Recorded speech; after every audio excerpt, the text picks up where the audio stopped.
네, 앞서 속보로 전해드린 것처럼 국민의힘이 당직 인선을 오늘 발표했습니다. 핵심 요직인 사무총장을 친윤 이철규 의원이 맡게 됐고요.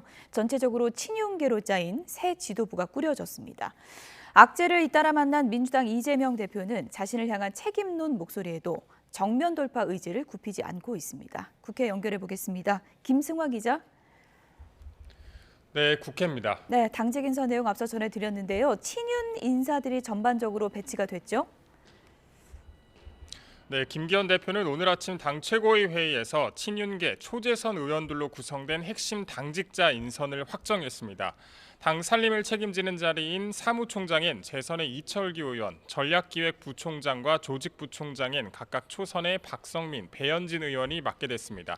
다만 지명직 최고위원은 지난 대선 경선에서 유승민 후보의 대외협력본부장을 지낸 강대식 의원이 이름을 올리면서 연대 포용 탕평, 이른바 연포탕 기조도 살린 모양새입니다.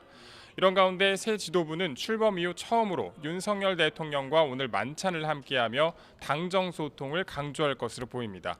또 김기현 대표는 오후엔 전당대회에서 함께 경쟁했던 안철수 의원과도 만나 원팀을 강조합니다. 네, 이번에 민주당 소식을 좀 알아보죠. 이재명 대표가 잇따라 악재를 만났는데 당에서도 여러 목소리가 나오고 있다고요? 네, 일단 이재명 대표는 잇따른 악재를 정면 돌파하겠다는 기조입니다. 주말 정부의 강제동원 배상안 규탄 집회에 이어서 오늘도 당 대1 외교 대책위 출범식에 참석하며 대여 공세에 집중합니다. 다만 비명계를 중심으로 이 대표 책임론과 인적 쇄신론까지 제기되는 등 당 분위기는 뒤숭숭합니다.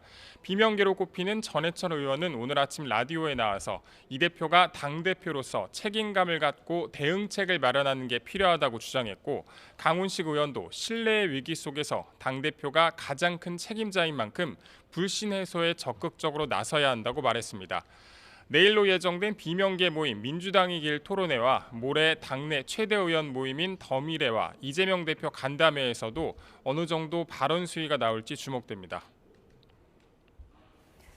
일제 강제동원 배상안 놓고 야권에서는 반발의 목소리가 커지고 있는 상황인데요. 오늘 국회에서도 여야 공방이 예상되죠? 네, 야당은 정부의 해법을 굴욕 외교라고 규정하는 만큼 오늘 외교통일위원회 전체 회의에서 이를 따져묻겠다고 벼르고 있습니다. 다만 외통위원장이 국민의힘 김태호 의원이라 민주당에선 야당 간사인 이재정 의원이 대신 회의를 진행하고 참고인으로 출석하는 강제동원 피해자 양금덕 할머니의 발언을 듣겠다는 계획입니다.